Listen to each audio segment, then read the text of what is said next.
Muchos pensamos que para estudiar la palabra o para predicar necesitamos tener un doctorado, tener algo. Y no es así, simplemente es saber de la palabra, amar a Dios sobre todas las cosas, tener en común lo que es verdadero, ¿verdad? Para poder predicar la palabra. Y estos hombres lo que tenían eso. Ellos tenían las cosas en común, ellos tenían que querían seguir a Cristo. Jesús los entrena, los ayuda a poder, para poder cumplir esa palabra. Y Él hace algo que en la iglesia debemos tener muy en cuenta, que es un discipulado. El comienzo de la iglesia, Jesús empieza a discipular a cada uno de ellos, a hablarles, a pasar tiempos con ellos, hablarle de la palabra. Ellos fueron, inclusive Jesús fue invitado a una fiesta, fue invitado a un velorio. ¿Y quién estaban? Sus discípulos. O sea que el discipulado dentro, o sea, dentro de la iglesia es tan importante. El comienzo de la iglesia y el comienzo de lo que es Hechos es un discipulado, es un trabajo de Jesús que hizo con sus 12 discípulos, y esos hombres aprendieron tanto de Jesús que luego se prepararon, ¿verdad? Ellos se prepararon para poder abrir las puertas a la iglesia, ¿verdad? En Hechos capítulo 1 vemos que Jesús, bueno, ya está la ascensión. El versículo 6 dice: entonces se le había reunido, le preguntaron diciendo: Señor, ¿restaurarás el reino a Israel en este tiempo? Y él les dijo: no os toca a vosotros saber el tiempo o las sazones que el Padre puso en un sola potestad, pero recibiréis poder cuando haya venido sobre vosotros el Espíritu Santo, y me seréis testigo en Jerusalén, en toda Judea, en Samaria y hasta lo último de la tierra. ¿Qué le está diciendo Jesús acá? Que ellos van a recibir el Espíritu Santo. Jesús anteriormente también dice que él se iba, pero iba a dejar, no lo iba a dejar huérfano, sino que algo especial iba a venir. Él dijo: yo me voy, pero viene alguien, ¿verdad? Y ese alguien era el Espíritu Santo. Vemos entonces cómo está en Hechos capítulo 1, versículo 12, está faltando uno de ellos por Judas.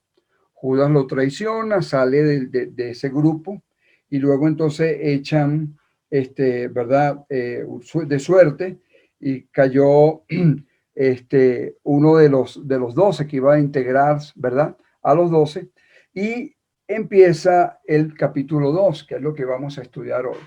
Entonces, Jesús, él espera, él espera para que ese momento sea especial. El día de Pentecostés, el día de la venida del Espíritu Santo. El día de Pentecostés era una fiesta. Recordemos que en el Antiguo Testamento eran 3 fiestas que se celebraban, ¿verdad? Que por eso llegaron todos los judíos a ese momento allí. Era en Éxodo capítulo 23, versículo 14. Se los voy a leer rapidito. Dice: 3 veces en el año me celebraréis fiesta. Y el versículo 19 dice: y las primicias de los primeros frutos de tu tierra traerás a la casa de Jehová tu Dios. No guisarás cabrito ni leche de su madre. Estas fiestas se celebraron ese día, el día de Pentecostés. Por eso es que Jesús estaba, como decir, estaba tratando de que todo encajara, para que viniera mucha gente, ¿verdad? A ese momento, a ese día, ¿verdad? Ese día tan especial que fue el día de Pentecostés. Eran las fiestas que se celebraban y ellos llegaron allí. Vamos a ver el versículo 1. Ok, dice: cuando llegó el día de Pentecostés estaban todos unánimes, juntos. ¿Qué significa unánime juntos? Que tienen la misma opinión o el mismo sentimiento sobre algo. Recordemos que los apóstoles, ellos tenían sus diferencias. Obviamente, Pedro era un hombre muy fuerte de carácter, Juan era más apacible, o sea, cada uno tenía sus características. Pero ese día pasó algo, que es el versículo 1, dice, cuando llegó el día de Pentecostés estaban todos unánimes juntos, de un mismo pensar. Ellos estuvieron allí esperando. Después que Jesús va a los cielos, dice, bueno, mire, quédense acá porque va a venir el Espíritu Santo. Fueron hombres que quisieron hacer lo que Jesús les encomendó. Y esa parte de unánime juntos era algo tan sorprendente en ellos porque cada quien pudo haberse ido, ¿no? Bueno, quédense ustedes, yo me voy, o un grupo y un grupo, pero todos se quedaron allí esperando a ver qué iba a pasar, a ver qué es lo que iba a pasar. Dice el versículo 2, y de repente vino del cielo un estruendo como un viento recio que soplaba, el cual llenó toda la casa donde estaban sentados. Y se le aparecieron lenguas repartidas como de fuego y sentándose en cada uno de ellos. Y fueron todos llenos del Espíritu Santo y comenzaron a hablar en otras lenguas según el Espíritu les daba que hablasen. Era la primera vez que ellos estaban recibiendo un poder sobrenatural, un poder que iba a cambiar el mundo. Ese poder del Espíritu Santo ya sale Jesús de escena al principio. Siempre me gusta decir esto. Al principio Dios creó los cielos y la tierra, ¿verdad? Dice que hicieron al hombre a nuestra imagen. O sea, se veía que no era una sola persona, sino que eran tres. Luego Dios trabajó con todo el pueblo de Israel. Luego entra en escena Jesús, que cuando viene lo envía, ¿verdad? A través de una virgen.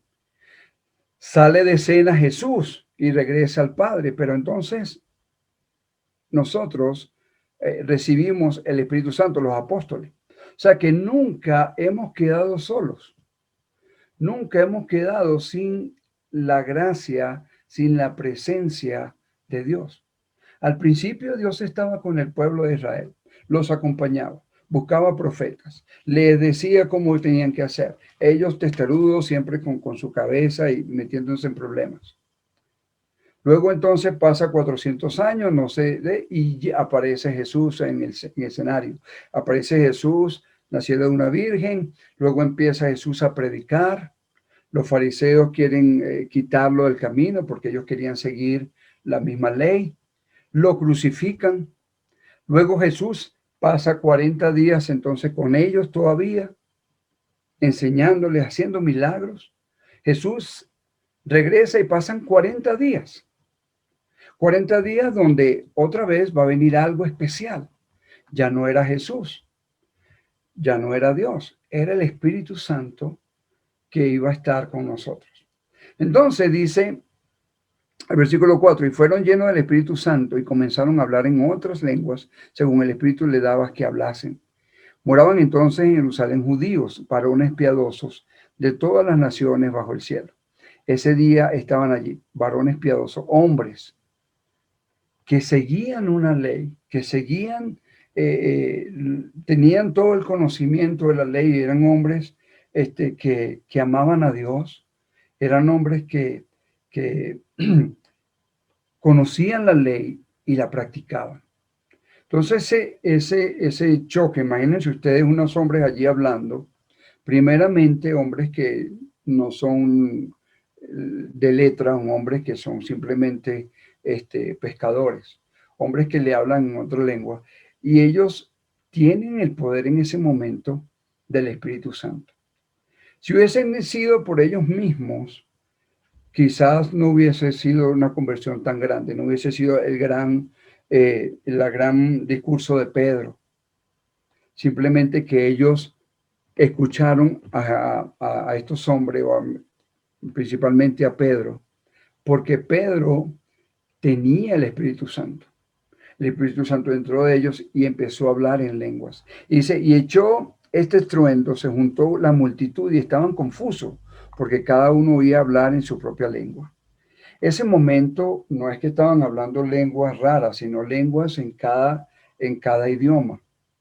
Hablaban que ese italiano, otros hablaban griego, otros hablaban de distintas formas, porque estas personas que venían, llegaron allí de diferentes partes del mundo, de diferentes lugares, de muy lejos, lejanos, y tenían otras lenguas. Y ellos le hablaban en su propia lengua. Dice el versículo 20, no vamos a leer todo, dice, el sol se convertirá en tinieblas y la luna en sangre antes que venga el día del Señor. Pedro le está predicando a cada uno de ellos. Y todo aquel que invocar el nombre del Señor será salvo. De aquí sacan muchas personas, muchas religiones, que una persona que esté a punto de morir y si invoca el nombre del Señor, se arrepiente, esa persona va a ser salvo. Diríamos que esto se contradice. Pues no, dice, con toda seguridad nadie escapará de la condenación, dice la parte de abajo en amarillo, del gran día, salvo los que invoquen el nombre del Señor en y por medio de Jesucristo, los que estén dentro de Cristo. Una persona que esté muriendo, esa persona tuvo muchas oportunidades para poder ser salvo, para bautizarse. Entonces sería muy chévere porque entonces yo me iría a pecar, ¿verdad? Yo me iría a la vida del mundo y a último minuto me arrepiento y ya me voy a los cielos. No es así. Dice el versículo 22, varones israelitas, oí estas palabras, Jesús Nazareno, varón aprobado por Dios entre vosotros con las maravillas, prodigios y señales que Dios hizo entre vosotros por medio de él, como vosotros mismos sabéis. Versículo 36, ya Pedro le está hablando ya a ese pueblo, a esos hombres que están allí, ese día de Pentecostés, ese día que comenzó la iglesia, ese día que tuvimos o el privilegio pues de que pudiéramos ser parte de ella. Pedro les dice en el versículo 36, sepa pues ciertísimamente toda la casa de Israel, que a este Jesús a quien vosotros crucificasteis, Dios la ha hecho Señor y Cristo.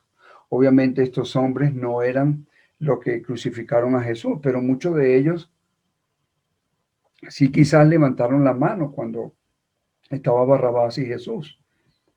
Y le preguntaron al pueblo, ¿quién soltamos? Ellos dijeron a Barrabás, muchos de ellos estaban allí. Muchos de los que siguieron a Jesús también le vieron predicar, le vieron hacer milagros. Muchos de ellos estaban con él. Estaban en ese momento. Dice, al oír esto se compusieron de corazón y dijeron a Pedro y a los otros apóstoles, varones hermanos, ¿qué haremos? Entonces ahí donde viene lo que hemos hecho nosotros todo este tiempo. Pedro les dijo, arrepentíos y bautícese cada uno de vosotros en el nombre de Jesucristo para el perdón de los pecados recibiréis el don del Espíritu Santo. Ya allí los que iban a ser salvos en ese momento iban a tener ese don del Espíritu Santo, no el poder, porque recordemos que el poder era una cosa y el don es otra. El poder era lo que los apóstoles tenían. El poder era lo que los apóstoles podían levantar muertos, ¿verdad? Podían sanar directamente. Ese era el poder del Espíritu Santo. Que ellos tenían esa potestad. Y ese poder no podía ser Pedro morir, se lo entregaba al que seguía y así sucesivamente. No, hasta allí. Ese poder fue hecho solamente y exclusivamente para ese momento, para que se predicase la palabra, para que ellos pudieran seguir llevando la palabra a muchos lugares. En este momento la iglesia comienza, porque así ellos, todas estas personas fueron bautizadas, todas estas personas fueron, fue un momento de quizás de confusión para muchos de ellos. Ellos le oyeron a Pedro que habían crucificado a Jesús. Ajá, ok, nos arrepentimos, pero ahora ¿qué pasa? ¿Ahora qué hago? ¿Ahora qué voy a hacer con mi vida después que me bautice? Dice el versículo 41 y 42, así que recibieron su palabra, fueron bautizados y se añadieron aquel día como 3,000 personas y perseveraban en la doctrina de los apóstoles, en la comunión unos con otros, en el partimiento del pan y las oraciones. Allí comienza la iglesia de Cristo. ¿Por qué se llama iglesia de Cristo? Porque Cristo murió por ella y él dio su vida y la compró con su sangre. Por eso se llama iglesia de Cristo. No se llama iglesia de los últimos días, iglesia de tal, no, iglesia de Cristo, por eso. En Romanos 16 dice Pablo, os saludan todas las iglesias de Cristo. Eso está en Romanos capítulo 16, versículo 16. Entonces, ya como dice la palabra en el versículo 42, perseveraban en la doctrina. ¿Qué es perseverar? Perseverar es mantenerse, es leer su palabra, es crecer espiritualmente cada uno de ellos. Ellos ya tenían que empezar a hacer un cambio de vida. Estos hermanos que comenzaron, que se bautizaron allí, ¿verdad? Empezaron a hacer un cambio total de su vida. ¿Por qué? Porque necesitaban crecer espiritualmente. Necesitaban dar esa leche o se les estaba dando esa leche y luego obviamente no podían tener esa leche. Dice el versículo 47, y perseverando unánimes cada uno en el templo, partiendo el pan y en las cosas, comían juntos con alegría y sencillez de corazón. La iglesia se iba creciendo, la iglesia iba a perseverando. Pero ¿qué era lo más importante de lo que se estableció? ¿Qué fue lo más importante? El bautismo, obviamente, la venida del Espíritu Santo también, pero también era importante el crecimiento de cada uno de ellos, el crecimiento, el discipulado, el estar en comunión unos con otros, el crecer espiritualmente en la oración. Ese era el crecimiento de la iglesia. Y era una iglesia que no decía, bueno, yo me voy porque el hermano Apolo o aquel me miró mal, o Bernabé me miró mal, o no me la llevo bien con este hermano, o yo voy a hacer algo diferente aquí en la iglesia, o voy a empezar. No, ellos tenían, dice que ellos perseveraban en la doctrina de los apóstoles. ¿Qué hicieron los apóstoles? Después, ellos empezaron a entrenar, a discipular, a que cada miembro, cada persona que era convertida, tenía que empezar a leer, ¿verdad? Lo que era la palabra, enseñarle la palabra de Dios, lo que Jesús había hecho, el estar con ellos diariamente, el caminar, el estar pendiente de su vida espiritual. Eso es lo que empezó la iglesia y por eso es que se mantuvo la iglesia de esa forma. Porque si ellos viniesen, Pedro, que bautizaron, bueno, que todos ellos, cada uno agarraron tantos para empezar a bautizar. Ah, bueno, te bautizo y ya, chévere, te dejo por allá. No lo llamé, no lo busqué, no le hablé, no le enseñé. ¿Qué hace esa persona? Esa persona se va. Esa persona dice, oye, ay, ¿ahora qué hago? Después de bautizarme, ¿qué hago?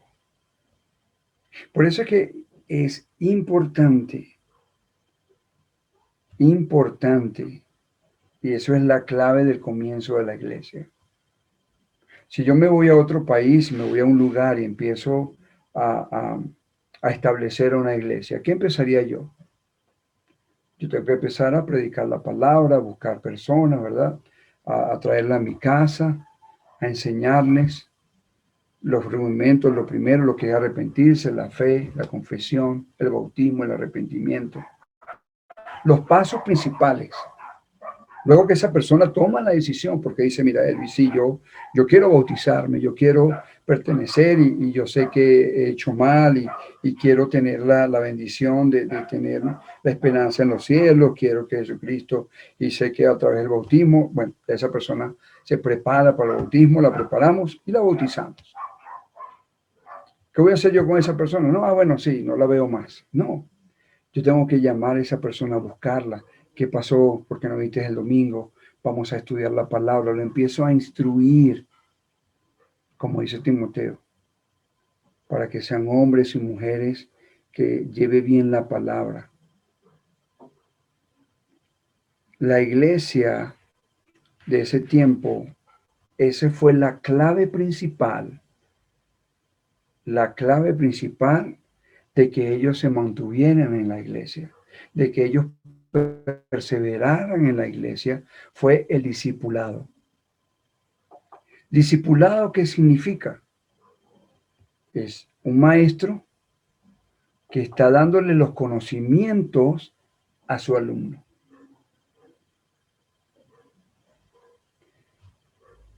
Hay personas que se compenetran tanto en el discipulado. Seguramente ustedes lo han visto, que uno invitan a alguien de otro país o un hermano y esa persona predica y uno dice, wow, esa claro, se llama José, pero estaba viendo a Elvis porque predica igual, hace los mismos gestos, habla igual despacio o habla muy rápido o es muy meticuloso en la palabra o, o hace, o sea, uno lo identifica con esa persona, inclusive camina igual. ¿Por qué? Porque esa persona está pasando tiempo con él. Y no tiempo de tiempo, mal tiempo, o sea, perdiendo el tiempo, sino haciéndolo en la palabra, en la oración. Eh, Hace años, hubo un hermano que nos discipulaba. Estaba joven, la iglesia tenía como 14 años, no tenía mucho tiempo en la iglesia. Y todos los sábados nos reuníamos para el discipulado, hablábamos, leíamos la palabra, nos estaban instruyendo en la palabra. Y un sábado no vamos a la oficina, sino que nos vamos a ir a jugar pool, jugar billar. Entonces, bueno, me imagino que allá vamos a tener un espacio para leer la palabra. Y luego yo veo que empezamos a jugar, tomamos allí unos refrescos, empezamos a hablar, y la pasamos bien. Y yo esperando ahí que abrieran la Biblia y que oración, y yo le digo, hermano, pero y el discipulado, y me dice, mira, esto es el discipulado. Tener comunión unos con otros, eso es el discipulado. Es pasar tiempo de calidad. Entonces, debemos nosotros prepararnos también, como ellos se prepararon, para tener personas a nuestro cargo, para tener personas a quien llamemos, que podamos estudiar la palabra. En Venezuela teníamos un grupo, cada quien tenía un grupo de discipulados, cada quien tenía 2, 3 discipulados. Esa persona estaba encargada de esos tres, y esos tres cada uno de uno, y así sucesivamente. Porque obviamente yo no puedo tener eh, el tiempo quizás para poder discipular a 50 personas, no. Yo puedo discipular 5, esos 5 toman 5 más y así sucesivamente. Entonces yo entreno a esos 5 y yo pido a esos 5 que me digan cómo están los otros 5 y sucesivamente. ¿Ok? Yo los entreno a ellos, yo los discipulo, yo les enseño la palabra. Estos 5 van a enseñar a otros. Yo a estos 5 les voy a preguntar, bueno, ¿cómo está tu vida espiritual? ¿Estás leyendo la palabra? ¿Estás orando? ¿Estás ofrendando? ¿Cuánto estás ofrendando a la iglesia? Eso es importante. A veces uno dice, bueno, tienes que saber, bueno, porque eso es parte del discipulado. ¿Por qué? Porque a veces se sientan 5 personas allí y son mi grupo que yo tengo. Bueno, estás ofrendando, no, hermanito, no puedo. Bueno, entonces vamos a ver cómo hacemos. O sea, sacamos cuenta, o oye, no estoy trabajando, pero se me olvida la ofrenda. Entonces, bueno, vamos a ver qué podemos hacer. Pues. Entonces, ahí se habla de eso, que es un mandamiento y es importante. O si esa persona también no está orando, entonces yo me encargo de esa persona, de esos 5, de que oren, de que se mantengan, de que crezcan espiritualmente, y esos 5 van a tener 5 personas más. Entonces Jesús se encargó de eso. Jesús pasó tiempo de calidad enseñando a Pedro, a Juan, a todos ellos, porque él después se iba. Si no hubiesen pasado tiempo o discipulado con Jesús, ¿qué hubiese pasado con Pedro? Inclusive a Pedro lo ven allí en el mismo patio donde estaba por la sinagoga, por esos lugares, y lo vieron, había una fogata allí, una mujer lo identificó y le dijo, mira, él es uno de ellos, cómo habla, cómo camina. Y Pedro lo negó. Pero ¿cómo lo supieron? Porque él dijo, yo soy discípulo de Jesús. No. ¿Por qué lo oyeron? ¿Recuerdan eso? lo identificaron porque hablaba igual que Jesús. ¿Y por qué hablaba igual que Jesús? Porque estaba pasando tiempo con Jesús. Estaba pasando discipulado con Jesús, tiempo de calidad con Jesús. Entonces, eso nos identifica a nosotros. Ustedes a veces ven a Lucas predicando, a lo mejor Lucas ahorita no, porque se ha estado en la escuela y él ha crecido mucho, o sea, más que yo en conocimiento, entiende muchas cosas. Pero alguien lo ve y dice, una vez Lucas en Caracas, en Venezuela, entró en el ascensor. Yo no estaba. Y él entró, él bajó a comprar y subió en el ascensor. Vivimos un piso 11. Bueno, dijo, buenas noches, ¿cómo están? Y alguien dijo, oye, tú eres hijo de Elvis, ¿verdad? Y él dijo, sí. Oye, que son igualitos, hablan igual, mira, igualito a tu papá. ¿Por qué? Obviamente porque pasamos tiempo juntos. Entonces el discipulado es esto. Y así es como comenzó la iglesia. Como dice, perseveraban en la doctrina, los apóstoles en la comunión unos con otros, en el partimiento del pan y en las oraciones. O sea, ellos estaban pasando tiempo juntos. Y luego entonces seguramente vino la persecución, cada quien se fue, pero cada quien se fue, llevó su ideal, su mente, lo que le habían enseñado. Y ellos seguramente iban a discipular a otro, a estar pendiente de otro grupo. Y así fue como pues, comenzó la iglesia, de esta forma. No hay forma que una iglesia comience si no hay un discipulado en la iglesia. Una forma de pasar tiempo con los hermanos, con 5, o con 3, o con 2. Busquemos a 2 personas y, mira, te gustaría que te discipulara, o sea, que tú le puedas enseñar a esa persona y pasen tiempo allí, puedan tomarse un café, salgan eso es parte del discipulado. Eso es parte que esa persona también va a crecer espiritualmente y esa persona va a querer también llevar la palabra y eso va a ser repetición de repetición. Y han pasado ya, ¿cuántos? 2000 años. Y miren, todavía queremos parecernos muchos a Pedro, otros nos queremos parecer a Pablo, otros queremos parecernos a Cristo, ¿verdad? Las mujeres quizás se quieren parecer a Ruth, otras a María, otros a Roda, ¿verdad? Y cada mujercita quiere parecerse quizás a una dama, a una de estas mujeres. ¿Por qué? Porque queremos ser igual que ellos. Queremos tener ese mismo conocimiento, esa misma gana de seguir adelante de la palabra de Dios. Entonces, así fue como que comenzó la iglesia, hermanos, de esta forma de que también el Espíritu Santo vino en ellos y los ayudaba también. Obviamente ellos no pudieron solos. El Espíritu Santo estaba y el Espíritu Santo hizo mucho, se ayudó mucho, le ayudó mucho en su vida espiritual, igual que nosotros. Entonces es tiempo de nosotros continuar, porque como siempre lo digo, el libro de los Hechos no se ha terminado, no se ha cerrado todavía el último capítulo. Nosotros continuamos con esa misma misión de Hechos capítulo 2, con la diferencia de que ahora tenemos tecnología, que no hay persecución todavía y que podemos hacer mucho más por Cristo.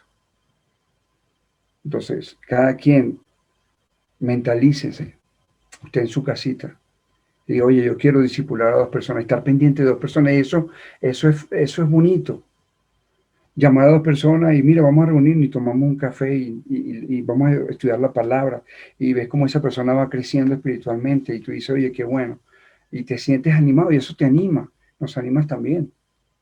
Y que esa persona venga y diga, oye, tú sabes que tengo a un contacto, vamos para que estudiemos con él. Entonces tú vas con esa persona, estudian con ella y bueno, bautízalo tú. Esa persona, wow, yo bautizo, entonces lo bautiza, entonces se van animando y eso va, hermano. Porque si esa persona después no está, esa persona va a seguir. Y esa persona que está detrás de él también va a seguir y así sucesivamente. Eso es el discipulado. De esa forma comenzó la iglesia. En amar las cosas de Dios, en querer compartir lo que tú aprendes, querer compartir lo que te has aprendido en la iglesia, las enseñanzas. dársela a otro, no tenerla nosotros nada más, sino buscar a alguien para discipularlo. Si no tenemos mucho conocimiento, bueno, busquemos a alguien para que nos disipule y después nosotros vamos viendo cómo se hace y nosotros tomamos a 2 personas. Y estamos pendientes de esa persona, su vida espiritual, la llamamos, estamos pendientes de él, cómo está ofrendando, cómo está orando, si está leyendo la palabra, si tiene un devocional diario, si se va a casar con quien sea. Inclusive eso también es importante, porque si son jóvenes que estamos discipulando, llevarlos y decirle, mira, tienes que buscar un hombre que ame también de Dios y que se inspire también en eso y ayudarlos en su vida espiritual. Si es una persona casada, bueno, ayudarlo en su matrimonio también, porque también el discipulado también son de damas y no va a ser hombres con damas, va a ser damas con damas, ¿verdad? Una damita de 3 damitas, este varón con 2 varones, ¿verdad? Para que la dama le puedan contar también sus cosas íntimas a la persona que está discipulando, ¿verdad? Mira, tengo problemas en mi matrimonio. Obviamente no lo va a decir a toda la iglesia, sino a alguien que tenga su confianza. Pablo no le iba a decir, a Pedro no le iba a decir su problema quizás a un fariseo. Le iba a decir su problema a Jesús. Jesús le iba a ayudar seguramente. Y cada uno de ellos. Esa persona puede venir y nosotros le podemos ayudar espiritualmente orando, tomando un café, pasando tiempo de calidad. Y luego esa persona va a hacer va a saber cómo lo hace y lo va a volver a hacer. Entonces, este era el estudio de hoy, hermanito. Esta era la enseñanza de esta noche de cómo comenzó la iglesia y cómo debemos nosotros continuar la iglesia de Cristo, la verdadera iglesia. La iglesia que Cristo murió por ella y que el Espíritu Santo, ese día de Pentecostés, ese día fue el comienzo de todo esto, de un discipulado constante, un discipulado que debemos hacer. Busquemos a alguien, una personita, 2 personas, para nosotros estar pendientes de esa persona, de buscar y estar pendiente espiritualmente de esas 2 personas o 3 personas. Eso es importante, de poder servir a la iglesia. Eso es lo que se hacía en el primer siglo, el comienzo de la iglesia. Se bautizaron, se añadieron a la iglesia y luego perseveraron. No es solamente el trabajo de los ancianos, no es el trabajo del evangelista, de los diáconos, es de cada uno de nosotros. Y eso nos va a ayudar también también a poder crecer espiritualmente y también poder ayudar a muchos hermanos que puedan crecer espiritualmente. Que el Señor les bendiga.